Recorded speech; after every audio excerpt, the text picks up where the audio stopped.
ஹல்லேலூயா. எத்தனை பேர் சந்தோஷமா இருக்கீங்க? ஹல்லேலூயா. நல்லா சத்தமா சொல்லுங்க. ஹல்லேலூயா. உங்களை மூடி ஆண்டவரை நோக்கி பார்ப்போம். முழங்கால் போட முடிஞ்சா முழங்கால் போட்டு இயேசுவை நோக்கி பார்ப்போம். ஹல்லேலூயா. இது மனுஷ சத்தம் அல்ல, இது தேவனுடைய சத்தமாக இருக்கட்டும். உங்களுடைய வாழ்க்கை மாறட்டும், உங்களுடைய குணங்கள் மாறட்டும். இந்த கடைசி காலத்தில் ரொம்ப தேவை நீதிய பொறுமை. அந்த பொறுமையை கேளுங்க ஆண்டவர்கிட்ட. ஏனென்றால் சோதனையை சகிக்கிற மனுஷன் பாக்கியவான். நமக்கு அநேக சோதனைகள் வரும், பிரச்சனைகள் வரும், போராட்டங்கள் வரும். ஆனாலும் நம்ம அதை சகிக்கக்கூடிய பொறுமையை கேட்கணும். அந்த பொறுமையை ஆண்டவர் தான் தரணும். ஹல்லேலூயா. உண்மையான சோதனை வரும்போது அந்த சோதனையை சகிச்சு ஜெயிக்கணும். ஹல்லேலூயா. Holy Spirit, I welcome this place. Holy Spirit, thank you Lord. எங்கே வந்ததுக்காக உங்களுக்கு ஸ்தோத்திரம். Holy Spirit, you rule this place. You rule this place with your mighty power. You rule, reign and have dominion over this place. You touch each and everyone who assemble here. ஆவியானவரே, இங்கே கூடியிருக்கிற ஒவ்வொருத்தர் மேலும் உங்களுடைய அசைவாடுதல் ஆண்டவரே தொடுங்க. ஆண்டவரே, நுகங்கள் முறிக்கப்படட்டும். நசரனாய் இயேசுவின் நாமத்தினாலே கட்டுகள் அறுக்கப்படட்டும். அரண்கள் நிர்மலமாக்கப்படட்டும். மாண்டேஜுகள் ஒட்டைக்கப்படட்டும். சாபத்தின் கயிறுகள் நசரனாய் இயேசுவின் நாமத்தினாலே முறிக்கப்படட்டும். கலாத்தியர் 3:13 படி கேன்சல் பண்ற எல்லா சாபங்களை நசரனாய் இயேசுவின் நாமத்தினாலே எல்லா ரகசிய பாவங்கள் மன்னிக்கப்படட்டும். எல்லா கோபங்கள், எரிச்சல்கள், தர்க்கங்கள், சண்டைகள், பிரிவினைகள், போராட்டங்கள், கர்த்தருக்கு விரோதமான மேட்டிமைகள், எண்ணங்கள், இப்படிப்பட்ட காரியங்கள்லிருந்து இயேசு விடுதலையாகும். ஒரு விஷயம் ஒவ்வொருத்தரையும் உங்களை விளையாடப்பட்ட ரத்தத்தினாலே கழுவி சுத்திகரிங்க. கழுவி சுத்திகரிங்க. கழுவி சுத்திகரிங்க. இயேசு கிறிஸ்துவின் ரத்தம் சகல பாவங்களை நீக்கி கழுவி சுத்திகரிக்கட்டும். ஹோலி ஸ்பிரிட் ஆண்டவரே, இந்த நேரத்தில் உங்களுடைய வல்லமை ஊற்றுங்க. உங்களுடைய அக்னி வாயை நல்லா திறங்க. வாயை நல்லா திறந்து ஆண்டவரோடு பேசுங்க. இப்பொழுது ஆவிக்குரிய கண்கள் திறக்கப்படட்டும். உங்களுடைய குறை குற்றங்கள் மன்னிக்கப்படட்டும். செய்த பாவங்கள் திருப்பி செய்யாதபடி பலன் தாங்க என்று கேளுங்க. இயேசுவை உண்மை போல மாற்றுங்க. உங்களுடைய அடிச்சோடுகளை பின்பற்ற ஆண்டவரே, உங்களுடைய வார்த்தை எழுதியிருக்கிறபடி இல்லை, அதன்படி நடக்கிறவர்களாய் மாற்றுங்க. வார்த்தையை கேட்கறது இல்லை, அதன்படி நடக்கிறவர்களாய் எங்களை மாற்றுங்க என்று கேளுங்க. இயேசுவே, என் இருதயம் சுத்தமாக இருக்கட்டும். இருதயம் சுத்தம் உள்ளவன் தேவனை தரிசிப்பான். சுத்த இருதயத்தால் சிருஷ்டிங்க. நிலவரமான ஆவியினால் புதுப்பீங்க. இயேசுவே, என் இருதயத்தில் ஒன்று வாயில ஒன்று பேசாதபடி சுத்த இருதயத்தால் என்னை சிருஷ்டிங்க. நிலவரமான ஆவியினால் என்னை புதுப்பீங்க. இயேசு கிறிஸ்துவின் ரத்தம் சகல பாவங்களை நீக்கி கழுவி சுத்திகரிக்கட்டும். ஹோலி ஸ்பிரிட், ஹல்லேலூயா. எல்லாம் நல்ல வாயை திறந்து விரிவாய் ஹல்லேலூயா. எல்லா பிசாசின் கிரியைகள் அழிக்கப்படட்டும். எல்லா பொல்லாத கிரியைகள் நசரனாய் இயேசுவின் நாமத்தினால அழிக்கப்படட்டும். எல்லா பலவான வித்தை நசரனாய் இயேசுவின் நாமத்தினால கட்டி வைக்கிறேன். மாணவன் இருக்கிற பொல்லாத ஆவிகள் இந்த ஏரியாவுடைய பலவான புத்தி நசரனாய் இயேசுவின் நாமத்தினால கட்டி வைக்கிறேன். எல்லா அலங்கரிக்கிற ஆவிகள் எல்லாவற்றையும் நசரனாய் இயேசுவின் நாமத்தினால கட்டி வைக்கிறேன். எல்லா சந்தேகம், அவிசுவாசம், கோபங்கள், எல்லா கசப்பின் பெயர்கள் நசரனாய் இயேசுவின் நாமத்தினால அறுக்கப்படட்டும். ஃபயர் ஆஃப் காட் பரம பிதா நடாத நாட்டெல்லாம் பிடுங்குகிறேன். எல்லாரும் விட்டு பிடுங்குகிறேன். நசரனாகிய இயேசுவின் நாமத்தினால இதோ அக்னியை போட வந்தேன், பற்றி எரிகிறது என்று சொன்னேன். இப்பொழுது உங்களுடைய வல்லமை அளவில்லாமல் ஊற்றுங்க, ஊற்றுங்க, ஊற்றுங்க.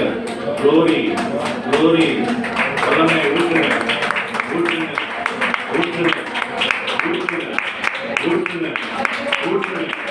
இந்த வல்லமை, இந்த வல்லமை, இந்த வல்லமை, இந்த வல்லமை ஊற்றுங்க, இந்த வல்லமை ஊற்றுங்க, இந்த வல்லமை ஊற்றுங்க.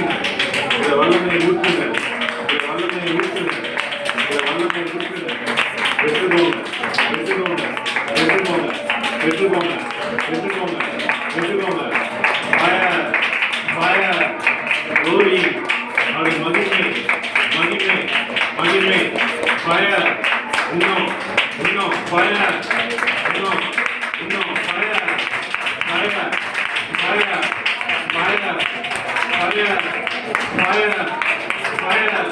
இந்த அக்னி, அக்னியை ஊற்றுங்க, இந்த அக்னியை ஊற்றுங்க. நாடி நரம்பு சத்தையுள்ள இடங்கள் தொட்டு சுகமாகட்டும். நசரனா இயேசுவின் பலமுதான சுகம் உண்டாகட்டும், விடுதலை உண்டாகட்டும். ஆவியில விடுதலை, ஆத்மால விடுதலை, சரீரத்தில் விடுதலை, குடும்பத்தில் விடுதலை, பொருளாதாரத்தில் விடுதலை, கையின் பிரயாசத்தில் விடுதலை, கடனிலிருந்து விடுதலை, நசரன் கருத்தலிருந்து விடுதலை, சாபத்திலிருந்து விடுதலை. இயேசு விடுதலை ஆக்கும். பிசாசு பிடியிலிருந்து விடுதலை, பாவத்திலிருந்து விடுதலை, அக்கிரம கட்டிலிருந்து விடுதலை. இயேசு விடுதலை. glory, glory, glory, மகிமை, மகிமை, மகிமை, மகிமை, மகிமை, மகிமை, மகிமை. நீங்க பேசுவது நாங்கள் கேட்போம். இயேசு நாமத்தில் நல்ல பிதாவே. ஆமென். உட்காருவோம். ஞானஸ்தானம் யாரெல்லாம் எடுக்கல? இவ்வளோ பேர் எடுக்கல. ஞானஸ்தானம்னா என்ன சொல்லுங்க பார்ப்போம். உலகத்துக்குள்ள மரிச்சு கிறிஸ்துக்குள்ள உயிர்த்தெழு. உலகத்துக்கு மரிச்சு கிறிஸ்துக்குள்ள இருக்கு. இப்போனா என்னன்னா, நம்ம இந்த உலகத்துல வாழ்றோம், உலகத்துல தான் இருக்கோம், உலகத்துல தான் வாழ்றோம். ஆனா நம்ம இந்த உலகத்துக்கு என்ன மதிக்கணும்னா, உலக காரியங்களுக்குன்னா அது எப்படி டிஃபைன் பண்றது, அதை எப்படி விளக்கி கூடுறது, உலக காரியங்களை எப்படி விளக்குறது? பாவம், பாவத்துக்கு மறித்து நீதிக்கு பிழைத்தது. அப்ப அந்த உலக காரியங்கள்னா நம்ம வந்து 2 சட்டை 1 பேண்ட்டு அதுதான் போதும், அப்படி இல்லை. அது இல்லை உலகம். ஸோ தப்பாக புரிஞ்சுக்கூடாது. உங்களுக்கு தேவையானதை ஆண்டவர் கொடுப்பார், தேவைக்கு அதிகமாகவும் கொடுப்பார். நீங்கள் எப்படி ஹேண்டில் பண்ணுறீங்கன்னு தான் புதுசு, புரியுதா? அது வேற. ஆனால் அந்த உலகத்தை சொல்லலை. சொன்னீங்கன்னா பாவத்திலிருந்து நம்ம மறித்து நீதிக்கு பிழைத்திருக்கும்படி. அப்படின்னா என்னன்னா, இப்ப நான் எப்படியோ வாழ்ந்தேன், அந்த ஞானஸ்தானத்தின் மூலமா நான் தண்ணியில மூழ்கி எடுக்கிறது மூலமா நான் பாவத்துக்கு மறிச்சு எல்லாருக்கும் முன்னாடி நான் வந்து என்னை ஒரு பிரதிஷ்டை பண்றேன். என்ன பிரதிஷ்டை பண்றேன்? எல்லாருக்கும் முன்னாடி நான் அறிக்கையிடுறேன், நான் இனிமே இயேசுவின் பிள்ளையாய் வாழ்வேன். அதுதான் பாவத்துக்கு மறித்து. யோவான் 3:22 நினைக்கிறேன், வாசிங்க. யோவான் 3:22 நினைக்கிறேன், 3:20 வாசிங்க. அதெல்லாம் ரெஃபரன்ஸ்லாம் எடுக்கல.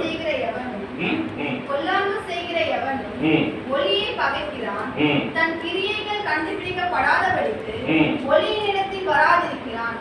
சத்தியத்தின்படி செய்கிறவனோ தன் கிரியைகள் தேவனுக்குள்ளாய் செய்யப்படுகிறது என்று வெளியாகும்படி ஒளியினிடத்தில் வருகிறான் என்றார். இவைகளுக்கு பின்பு இயேசுவும் அவருடைய சீஷரும் யூதேயா தேசத்திற்கு வந்தார்கள். அங்கே அவர் அவர்களோடு சஞ்சரித்து ஞானஸ்நானம் கொடுத்து வந்தார். சாலிம் ஊருக்கு சமீபமான ஐனோன் என்னும் இடத்திலே தண்ணீர் மிகுதியாய் இருந்தபடியினால் யோவானும் அங்கே ஞானஸ்நானம் கொடுத்து வந்தான். ஜனங்கள் அவனிடத்தில் வந்து ஞானஸ்நானம் பெற்றார்கள். அக்காலத்தில் யோவான் காவலில் வைக்கப்பட்டிருக்கவில்லை. நமக்கு அடையாளம் யாரு? இயேசுதான் அடையாளம். சரிங்களா? இயேசுதான் நமக்கு ரோல் மாடல், இயேசுதான் நமக்கு முன்மாதிரி, இயேசுதான் நமக்கு எல்லாமே. நம்ம மூச்சு, நம்ம பேச்சு, நம்ம நடவடிக்கை எல்லாமே இயேசு. அப்ப யோவான் ஸ்நானகன் வந்து இயேசுவுக்கு ஞானஸ்நானம் கொடுக்கிறார்.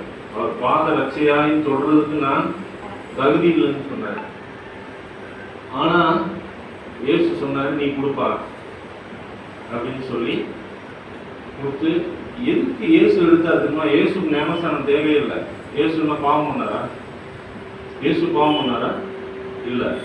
இயேசு தான் பாவம் பண்ணாரா? இயேசுக்கு ஞானஸ்தானம் தேவையா?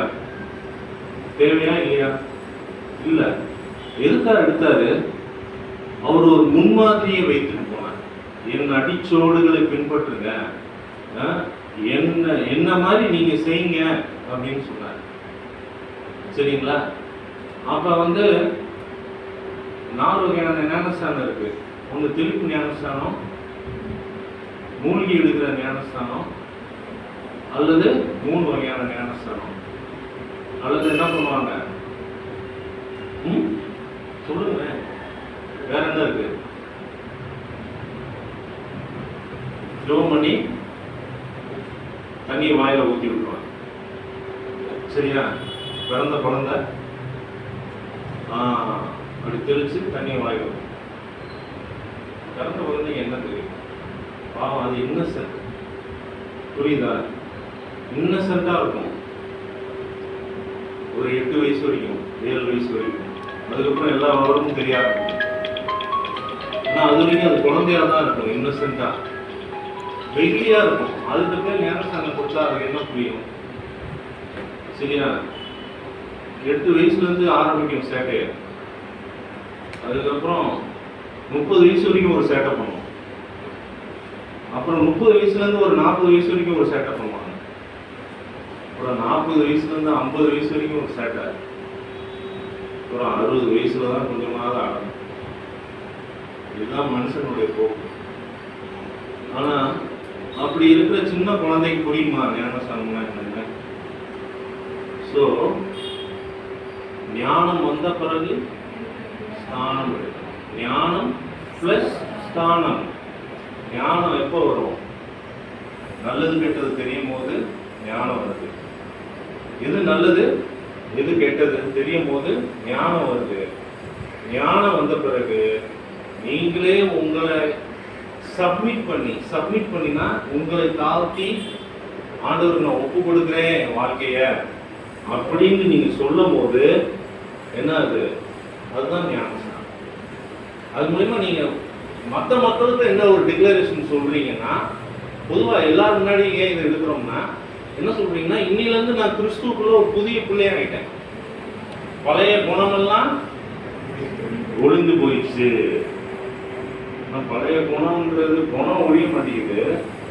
அப்படி சொல்லி நம்ம விசுவாசத்துல எடுக்கிறோம். ஞானஸ்தானம் எடுத்த பிறகு கூட கோபம், எரிச்சல், கசப்பு, பிடிவாதம், பெருமை, அகந்த, அகங்காரம், சண்டை, சச்சரவு, பாவம். அதனால ஞானஸ்தானம் எடுத்தோம்னா ஐயா நான் ரொம்ப பரிசுத்தமாயிட்டேன், பாவமே வராதுன்னு சொல்ல முடியாது. இருதயம், மனசாட்சி தான் ரட்சிக்கப்பட்டிருக்கு. உங்க சிந்தை ரட்சிக்கப்படலை, சரீரம் ரட்சிக்கப்படலை. இது கடைசி வரைக்கும் இந்த ஆவிக்கும் இந்த மனசாட்சிக்கும் இந்த சிந்தைக்கும் ஒரு போராட்டம் இருக்கும். இந்த சரீரத்துக்கும் இந்த மனசாட்சிக்கும் ஒரு போராட்டம் இருக்கும். மனசாட்சி சொல்றதுதான் ஆவி. ஆவி சொல்றதை நீங்க கீழ்ப்படியணும். இந்த சரீரம் சொல்றதுக்கும் இந்த சிந்தை சொல்றதுக்கும் கீழ்ப்படிய கூடாது. ஸோ ஞானஸ்தானம் எடுக்காதவங்க எடுத்துருங்க. எடுப்பீங்களா? அது இல்லை என் மெசேஜ். சரிங்களா? இன்னைக்கு நான் அது கொண்டு வரல மெசேஜ். இருந்தாலும் ஞானஸ்தானத்தை பற்றி நான் சொல்லிட்டேன். இதுக்கு மேலே தான் சொல்லணுமா ஞானஸ்தானத்தை பற்றி? யாரெல்லாம் எடுக்கல திருப்பி கொஞ்சம் 1 2 3 4 5 6 7 8 9 ஏன் 9 பேர் குறிச்சு வச்சுக்கோங்க. கொண்டு போய் கொடுத்துருங்க. அதனால டிலே பண்ணாது. இது கடைசி காலம். We are in end times, last days.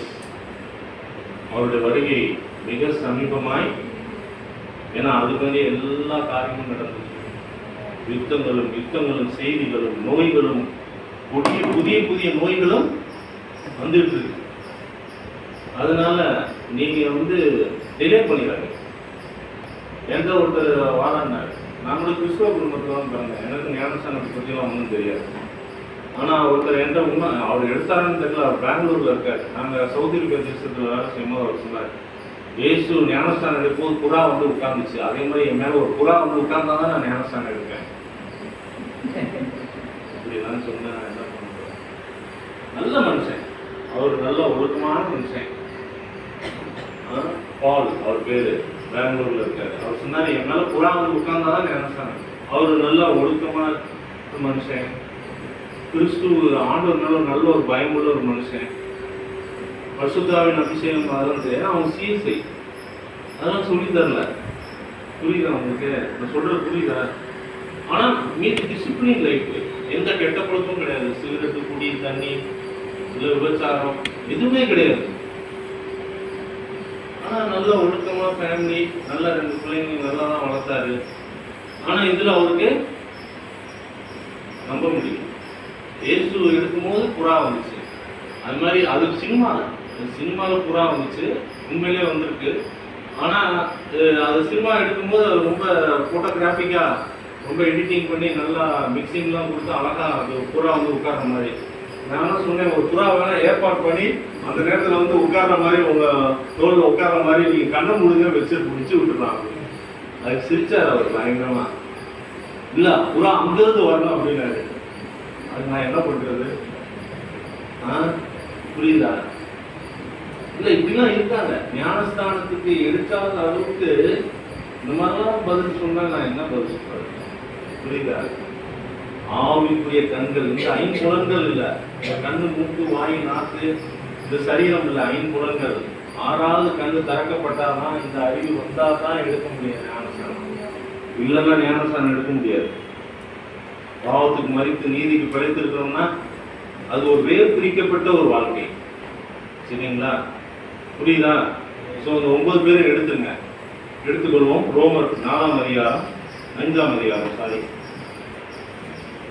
4ஆம் அதிகாரம் சாரி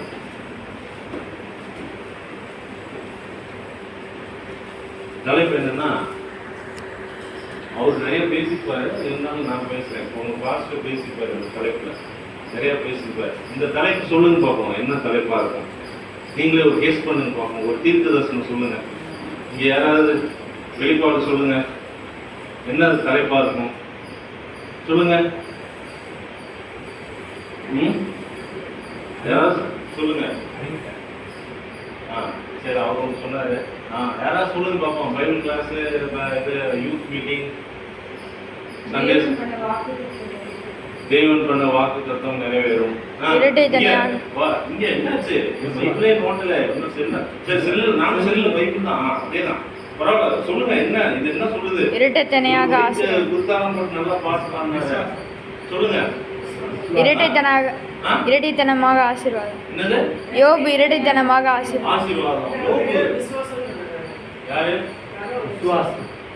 சூப்பர். அவர் கை தட்டுங்க. நீங்க உண்மையிலே சொன்னீங்களா? அவர் சொல்லி கொடுத்தாரா? அப்பா அவர் கை தட்டுங்க. சரியா? விசுவாசம் இல்லாமல் தேவனை பிரியப்படுத்தவே முடியாது. இங்க இருக்கிறவங்க எத்தனை பேர் இயேசுவை பார்த்துருக்கீங்க? 6வது கண்ல, ஆவிக்குரிய கண்கள்ல எத்தனை பேர் இயேசுவை பார்த்துருக்கீங்க? ஒண்ணு. வேற இயேசுவை பார்த்துருக்கீங்களா? இல்லையா? யாருமே இல்லையா? ஆவிக்குரிய கண்கள்ல நான் கேட்கறது, இந்த 5 புலன்கள்ல பார்க்க முடியாது இயேசுவை. இப்ப பார்க்க முடியுமா 5 புலன்கள்ல இயேசு? நீங்க 6வது கண்கள், ஆவிக்குரிய கண்கள் திறக்கப்பட்டாலே இயேசுவை பார்க்க முடியாது. பவுல் சொல்றாருல, நான் 3ஆம் 5ஆம் மனம் வரைக்கும் போனேன். என் சரீரம் கீழே இருந்ததா, என் ஆவி மேல இருந்ததான்னு தெரியல. ஆனா எனக்கு ஒரு முள் கொடுக்கப்பட்டது. என் கிருபை உனக்கு போதும், என் பலவீனத்திலே உன் பலன் பூர்ணமாக விளங்கும் என்று சொன்னாரே. எப்படி அவர் போனாரு? Encounter with almighty God. அந்த மாதிரி போயிருக்கா? அந்த மாதிரி நான் போயிருக்கேன். 1 தடவை, 2 தடவை, 3 தடவை. இது எடுத்துடலாம். என்னப்பா? இது எடுத்துடலாமா? எடுத்துரு. நல்லா இது என்ன? சரிப்பா, அந்த இது போயிடுச்சுன்னு நினைக்கிறேன். சரி, புரியுதா? அப்ப விசுவாசம் இல்லாமல் தேவனை மிகைப்படுத்த முடியாது. ஜெபம் நல்லதுதான், உபவாசம் நல்லதுதான், மன்றாட்டு ஜெபம் நல்லதுதான், எல்லாமே நல்லதுதான். ஆனால் விசுவாசம் இல்லாம தேவனிடத்திலிருந்து ஒன்றும் நீங்க யோசிச்சுவோம். உங்க இருதயத்துல என்ன வேணும் உங்களுக்கு அப்படியே மனசுல கொண்டு வாங்க. சரிங்களா? உங்களுக்கு என்ன வேணும், உங்களுக்கு என்ன வேணும்னு சொல்லுங்க. உங்க இருதயத்துல கொண்டு வாங்க. ஃபர்ஸ்ட் உங்க மைண்டு கொண்டு வாங்க. அதை அப்படியே கொண்டு வந்து வச்சுக்கோங்க. இப்போ நான் சொல்ல போற வசனத்தை கேட்டு விசுவாசத்துல நீங்க பெற்றுக்கொள்ள போறீங்க. சரிங்களா? வாசிங்க. 4:16.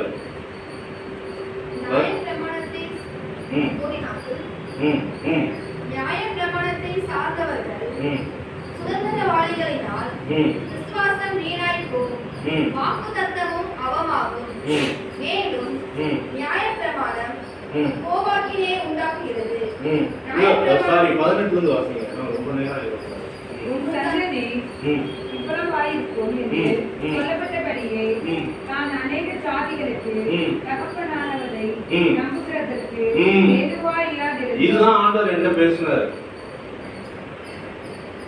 சூழ்நிலை நமக்கு நம்புற மாதிரி எதுவுமே இல்லை.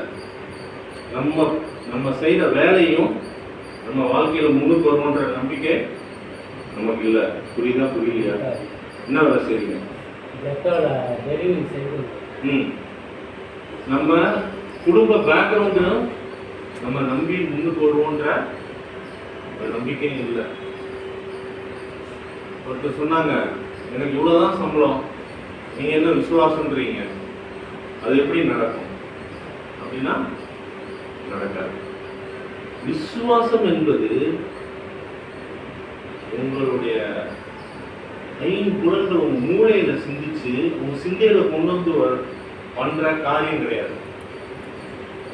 உங்க லிமிட்டட் பிரெயின், உங்க பிரெயினே இவ்வளவுதான் இருக்கும், உங்க மூளை செல் இவ்வளவுதான் இருக்கும். அதுல நம்பி இது நடக்குமா நடக்காதா அப்படின்னு ஒத்தையாரட்டி அப்படிங்கிறதுல விசுவாசம். விசுவாசம் என்பது எபிரேயர் 11:1 சொல்றது, நம்பப்படுகிற உறுதியும் காணப்படாதவர்களின் நிச்சயமாய். அப்ப நம்புறதுக்கு ஏதுவில்லாத இருந்த போதும் சரீரம் செத்து போனதையும் 100 வயசுல ஒருத்தர் குழந்தை பிறக்குமாங்க, பிறந்துட்டு இருக்கா. அப்ப சொல்லுங்க, இப்ப யாருக்காவது 100 வயசுல குழந்தை பிறந்தா 40 வயசு தாண்டினாலே பிறக்கிறதுக்கு பயப்படுறாங்க இல்லையா? உண்மையா பொய்யா? 15 வருஷம் கழிச்சு குழந்தை பிறகுதா பிறக்கலையான்றதுக்கு இப்ப பயப்படுறாங்க.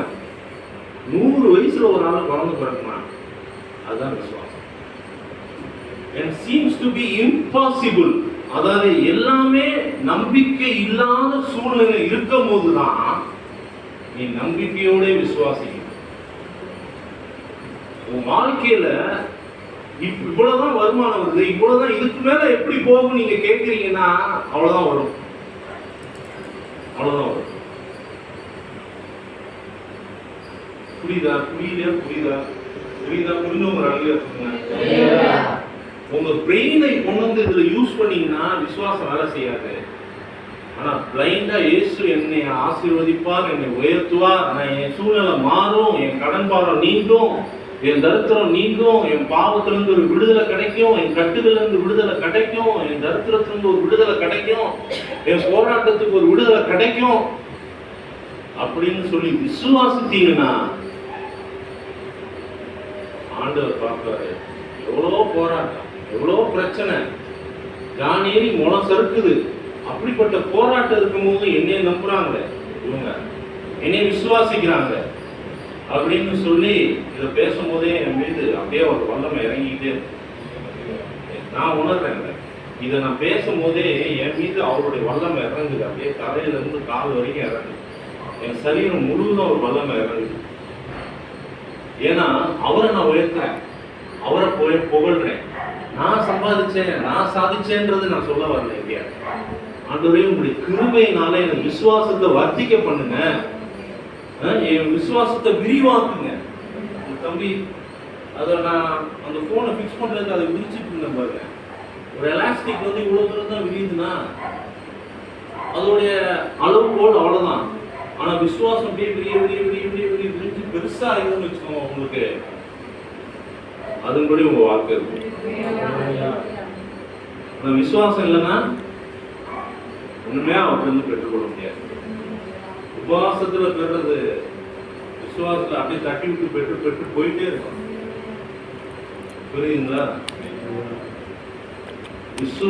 அதாவது உபவாசம் பண்ணி பெற காரியங்கள் பண்றாங்க. என்னன்னா வீடு வேணும், வேலை வேணும், குழந்தை வேணும், திருமணம் ஆகணும், என் பிள்ளை ரசிக்கப்படணும், கணவன் ஒழுங்கா இருக்கணும், மனைவி ஒழுங்கா இருக்கணும், புள்ள ஒழுங்கா இருக்கணும் இப்படின்னு சொல்லி நம்ம உபவாசம் பண்ணி ஜெபம் பண்றோம். அதெல்லாம் நல்லதுதான். நம்ம பண்ண வேணாம்னு சொல்றோம். உபவாசம் எடுங்க, ஜெபம் பண்ணுங்க, உங்க கட்டுகளை அறுக்க உங்க குணம் மாறணும்னு சொல்லி ஜெபம் பண்ணுங்க, அதெல்லாம் நல்லதுதான். ஆனா விசுவாசம் இல்லாம ஆண்டவருக்கு நீங்க ஒண்ணும் பெற்றுக்கொள்ள வாசிங்க. அந்த வசனத்துல நம்புவதற்கு ஏது இல்லாத போதும் அதுல வந்து நம்பிக்கையோட விசுவாசித்தாருங்க. நீங்க சொன்னா என்ன அது ஆபிரகாம் காலத்துல நடந்ததுங்க, இப்பவும் நடந்துட்டு இருக்குங்க. ஒவ்வொருத்தருடைய வாழ்க்கையும் ஆண்டவருடைய பிள்ளைகள் தான் டாப்ல இருக்கணும். நல்லா புரிஞ்சுவோங்க. அது கவர்மெண்டா இருக்கட்டும், பிரைவேட்டா இருக்கட்டும், அது ஊழியமா இருக்கட்டும், அது எதுவா இருக்கட்டும்ங்க, நீங்க தாங்க மேல இருக்கணும். சரிங்களா? நீங்க மேல எல்லாமே கீழே உட்கார்ந்து சும்மா ஐயா அப்படின்னு சொல்லிட்டு இருக்க கூடாது. விசுவாசம் இருந்தால் உலகத்தை ஜெயிக்கும். நீ விசுவாசித்தால் தேவனுடைய மகிமையை காண்பாய். விசுவாசிக்கிறவனுக்கு எல்லாம் கூடும். விசுவாசமே உலகத்தை ஜெயிக்கிற இவ்வளவு வசனம் சொல்லிட்டேன்.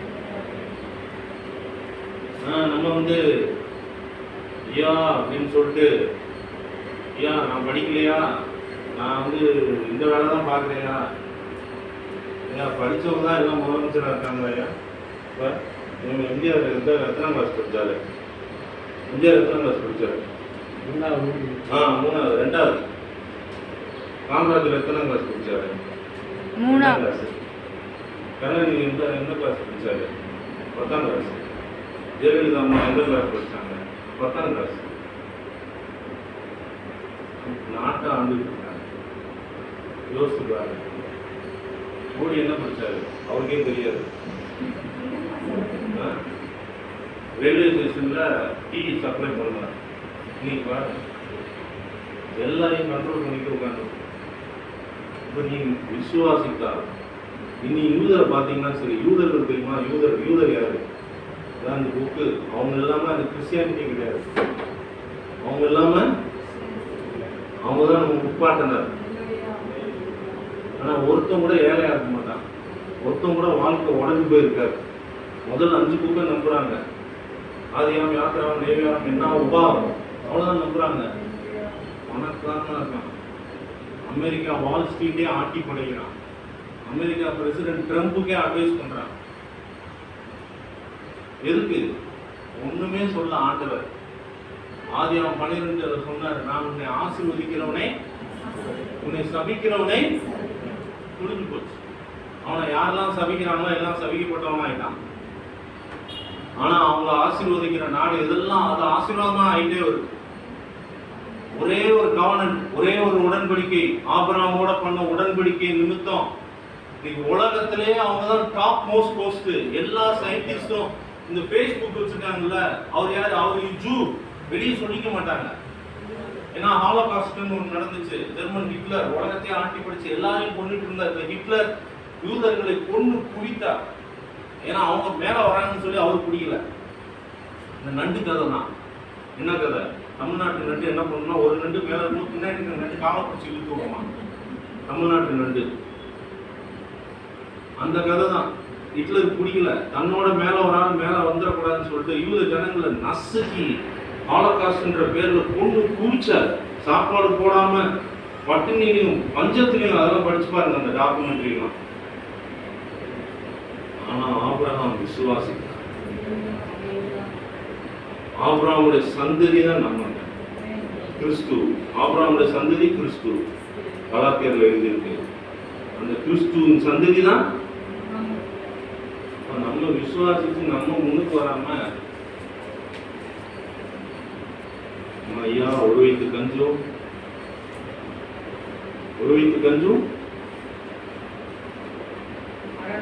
அரவித்து கஞ்சும் ஒரு சட்டையும் ஒரு பேண்ட்டும் இருந்தால் போதும், அடியே உங்களுக்காக நான் வெறுமையாக்கி தாக்குகிறேன். அதுதான் தாழ்மை. தாழ்வுன்றது ரோட்ல ஒருத்தன் கீழே விழுந்து கிடக்கிறான்னா அவனுக்கு தூக்கின்னு தெரியுமா? இந்த மாதிரி சட்டை போட்டிருந்தாலும் என் சட்டை அழுக்கானாலும் பரவாயில்ல ஒருத்தன் தூக்கி விடுறீங்க தெரியுமா? அதுதான் தாழ்மை.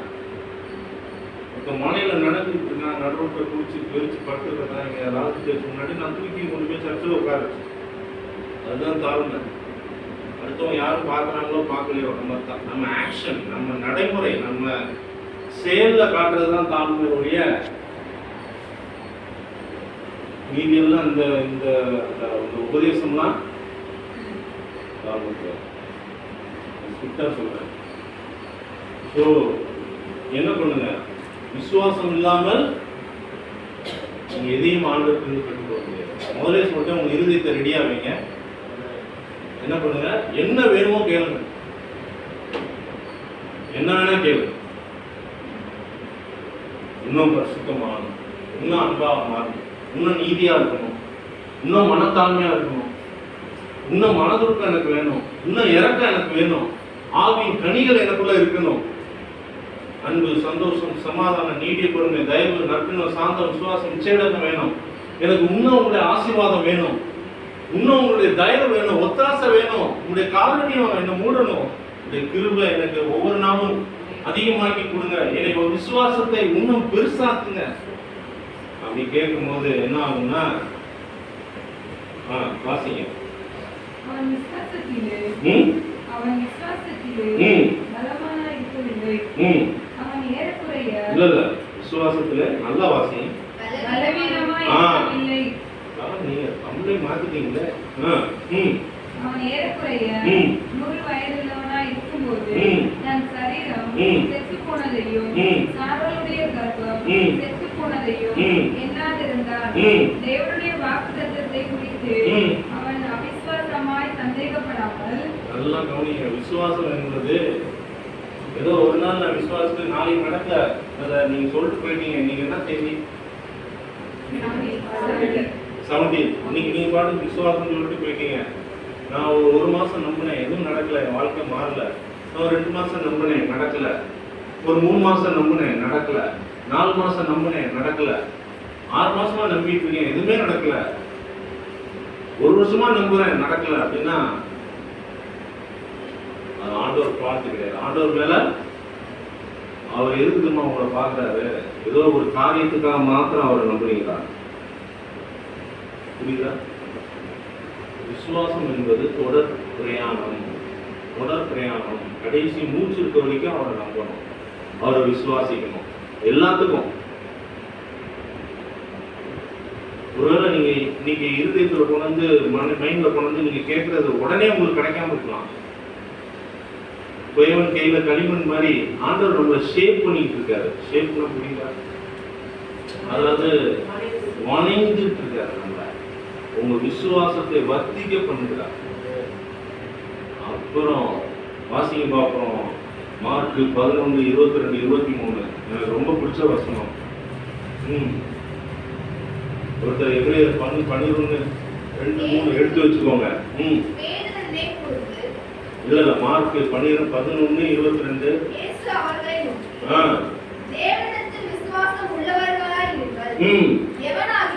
எவனாகினும் இங்க வந்திருக்க, இங்க பாருங்க, எவனாகினும்னா எப்படி போட்டுருக்காங்க பாருங்க. தமிழ்ல சூப்பரா வந்திருக்கு மொழிபெயர்ப்பு.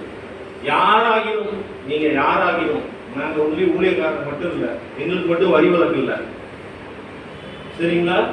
எங்களுக்கு மட்டும் இல்ல, அடுத்த தடவை ஊழியக்காரருக்கு நல்ல ஒரு கார்ட்லெஸ் மைக் வாங்கி கொடுங்க. வாங்கி கொடுத்தீங்கன்னா சத்தமே கிடையாது. சிறுக விதைக்கிறவன் சிறுக இருப்பான், பெருக விதைக்கிறவன் வசனமாயும் அல்ல, கட்டாயமாயும் அல்ல. தூக்கி போ. அந்த காலத்துல அப்போஸ்தலர் பிரசங்கம் பண்ணி ரசிக்கப்பட்டப்போ காலில் கொண்டு போட்டாங்க. எதை? பொண்ணும் வெள்ளி காசு. அப்ப அந்த அளவுக்கு தான் அவங்க அதை மதிச்சாங்க. நம்ம 1 கிராம எடுத்து ஒரு ஊழியத்துக்கு கொடுக்கணும்னாலே அப்படி யோசிப்போம். அதனால அடுத்த தடவை நான் வரும்போது கார்ட்லெஸ் மைக்கா இருக்கட்டும். நான் விசுவாசிக்கிறேன். I decree and declare. சரியா? நான் தீர்மானிக்கிறேன், நிர்ணயிக்கிறேன். நசரனாகிய இயேசுவின் நாமத்தினாலே இந்த இடம் நிரம்பட்டும், வழுகி பெருகட்டும், இந்த எல்லைகள் விரிவாக்கப்படட்டும். சரியா? அதனால வாசிங்க. எவனாகிலும் இந்த மலையை பார்த்தனா, இப்போ ஒரு மலை இருக்கு, இங்க பக்கத்துல பல்லாவரம் மலை இருக்குன்னு வச்சுக்கோ. நீ பெயர்ந்து சமுத்திரத்திலே தள்ளுண்டு போ என்று சொல்லி தான் சொன்னபடியே நடக்கும் என்று போதும். இப்படி அதுக்கு அடுத்து வரேன். மலைன்னா மலையை பார்த்து உடஞ்சி ஓடிவான்னு சொல்லக்கூடாது. அதுல விசுவாசம் லிட்டரலா பேசக்கூடாது. உங்க வாழ்க்கையில போராடுகிற பிரச்சனையை பார்த்து, உங்க வாழ்க்கையில போராடுகிற தொல்லைகளை பார்த்து, கஷ்டங்களை பார்த்து, வியாகுலங்கள், வேதனைகள், வியாதியை பார்த்து, கடன் பாரத்தை பார்த்து, சரிங்களா? அப்படி நீங்க என்ன பண்ணணும்?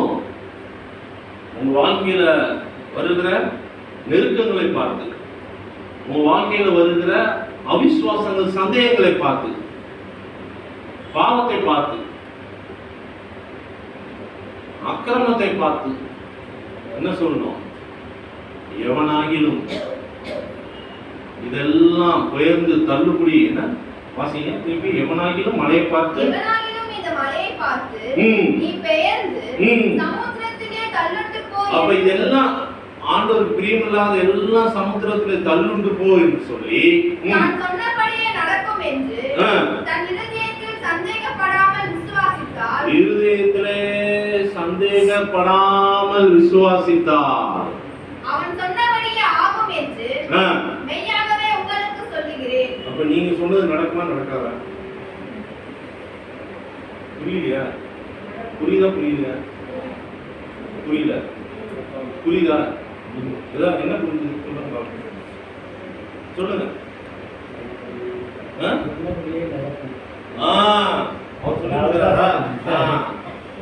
வேற எங்கேயோ போகுது கவனம். நல்லா கவனிக்கணும். இன்னும் எவ்வளவு நேரம் இருக்கு? உங்க 10 minutes தான் எனக்கு டைம். பாருங்க, உங்க பாஸ் 10 minutes தான் டைம் கொடுக்குறாரு. கொடுத்ததே 10 மணிக்கு கொடுத்து. அதாவது நீங்க சொன்னபடி உங்க வாழ்க்கை மாறும். உங்க வாழ்க்கை நல்லா இருக்கணும்னா நீங்க என்ன சொல்றீங்களோ, உங்க வாயில என்ன சொல்றீங்களோ.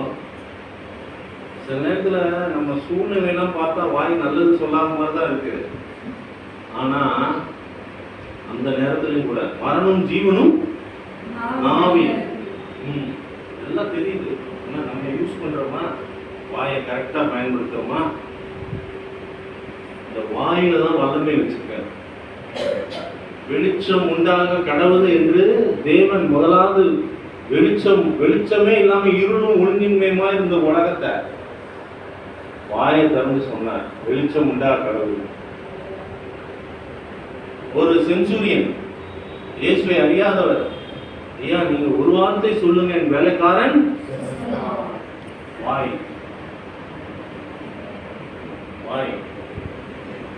வாயில வல்லம் இருக்கு, சரீரத்துல வல்லம் இருக்கு, விரல்கள்ல வல்லமே, அது அபிஷேகம். ஆனா அந்த வாயில நீங்க என்ன சொல்றீங்களோ அதுதான் உங்க வாழ்க்கை, அதான் உங்க விசுவாசம். நான் நல்லா இருப்பேன், நல்லா வந்துருவேன் அப்படின்னா நல்லா வருவீங்க. என்னையா நீங்க சொல்றீங்க, நானே வேலை செய்யறேன், நானே கூலி வேலை தான் செய்யறேன், நானே படிக்கல, நான் இந்த சாதாரண வேலை செய்யறேன், எப்படி நான் நல்லா வர முடியும் அப்படின்னா நல்லா வர முடியுமா? பெரிய படிச்ச மேதாவிகள்லாம் சாதாரணமா இருக்காங்க. சாதாரணமா ஒண்ணுமே வெறும் டிகிரி கூட படிக்காதவனா பெரிய பெரிய ஆண்டர்பிரனரா இருக்கான். ஆண்டர்பிரனர்னா பிசினஸ் ஆரம்பிச்சு பெரிய பெரிய ஆளுகளா இருக்கான். சாதாரணமா ஆரம்பிச்சாரு, பிசினஸ் ஆரம்பிச்சு பெரிய பெரிய ஆளுகள்லாம் இருக்காங்க. அவங்க இயேசு அறியாம அவங்க என்ன சொல்றாங்க, பாசிட்டிவ் வேர்ட்ஸ் அப்படின்னு சொல்லி ஒரு புக்கை எழுதி போட்டு அதை படிச்சு அவங்க பெரிய ஆளா இருக்காங்க. ஆனா வானத்தின் பூமியில் படைத்த இந்த எது வேணாலும் ஒளிந்து போகும், இந்த வார்த்தை ஒளிந்து போகாதுன்னு சொன்ன இந்த வார்த்தையை எல்லாம் உங்களுக்கு தெரியும். ஆனா உங்க வாழ்க்கையில அதை பயன்படுத்த மாட்டி விடுங்க. திருப்பி வாசிங்க இந்த வார்த்தையை நல்லா தெளிவா எல்லாரும் சேர்ந்து வாசிங்க பார்ப்போம். பைபிளை திறந்து இதை திருப்பி எல்லாரும் வாசிக்கிறவங்க வாசிக்க முடியவங்க வாசிங்க. எல்லாம் வாய் திறந்து இதை எல்லாரும் வாசிக்கணும். இங்க இருக்கிறவங்க எவனாகிலும்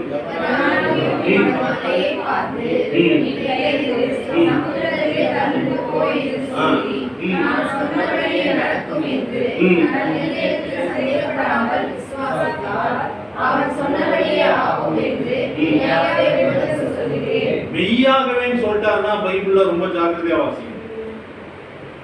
அது 100% சத்தியமா நடக்கணும். சத்தியம் அர்த்தம் அது. உண்மை என்னன்னா என் சரீரம் நல்லா இல்ல, வீக்கா இருக்கு, அது உண்மை. சரியா? சத்தியம் என்ன சொல்லுதுன்னா அவருடைய தழுவுகளால் குணமானே. இப்போ உண்மை முக்கியமா சத்தியம் முக்கியமா? உண்மை மாறலாம், ஆனா சத்தியம் மாறவே மாறும். உண்மை என் சூழ்நிலை ரொம்ப மோசமா இருக்குங்க அப்படின்னு நீங்க சொல்லலாம். என் சரீரம் ரொம்ப மோசமா இருக்குங்க, என் பலவீனமா இருக்கேங்க, என் வாழ்க்கையில நான் எப்படி முன்னுக்கு வர போறேங்க அப்படின்னு நீங்க சொல்லலாம். ஆனா சத்தியம் என்ன சொல்லுது? நீங்க விசுவாசித்தா உங்களுக்கு நடக்கும்.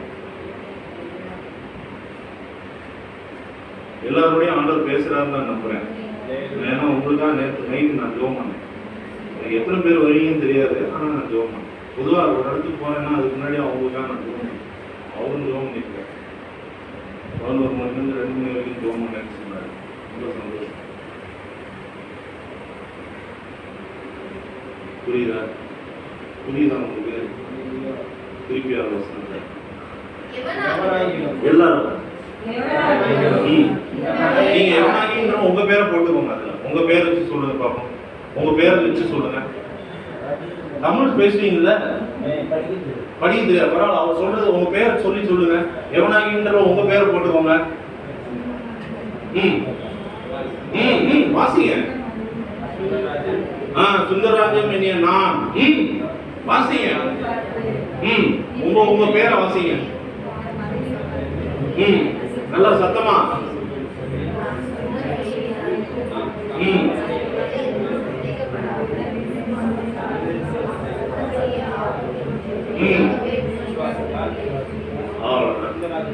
என்ன வேணும் இப்போ? உங்களுக்கு என்ன வேணும்?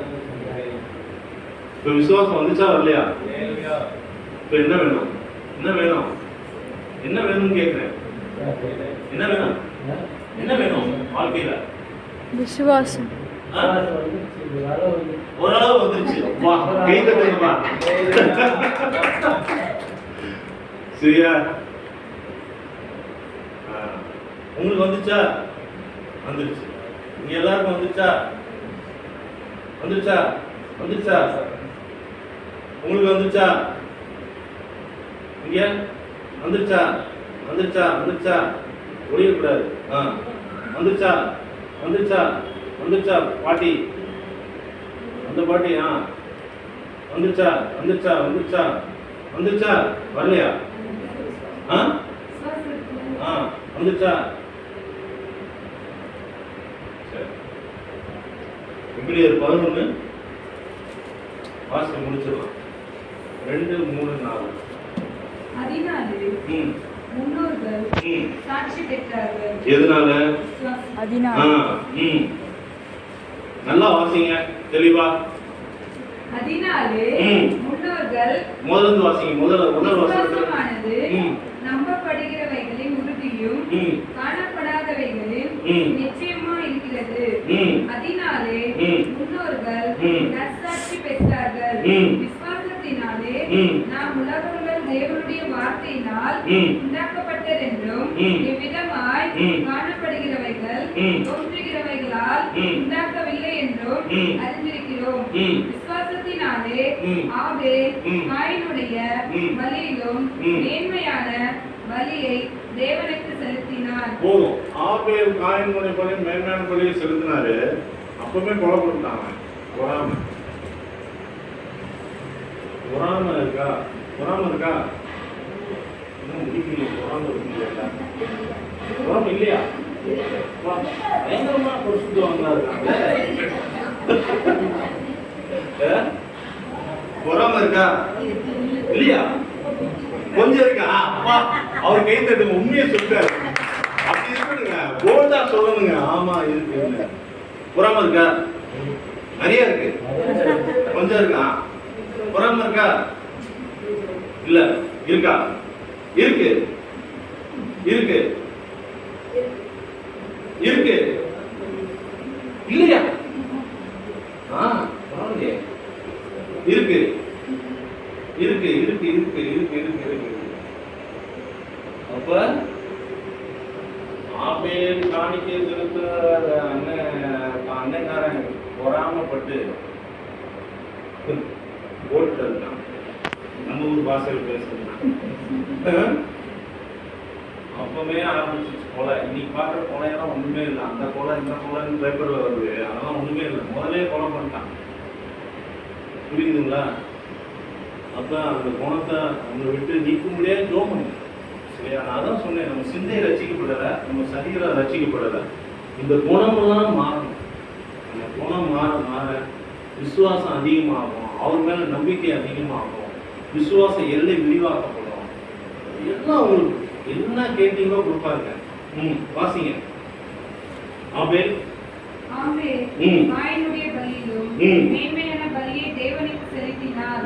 அதனாலே அவன் நீதிமான் என்று சாட்சி பெற்றார். நீதிமான் என்று பாருங்க, ஒருத்தர் ஆண்டவரே நீதிமான். யோபுவை பார்த்து நீதிமான் சொல்றாரு, அடுத்து ஆபேலை பார்த்து நீதிமான்னு சொல்லியிருக்காருன்னா உங்களையும் என்னையும் பார்த்தா அவர் நீதிமான்னு சொல்றதுங்க.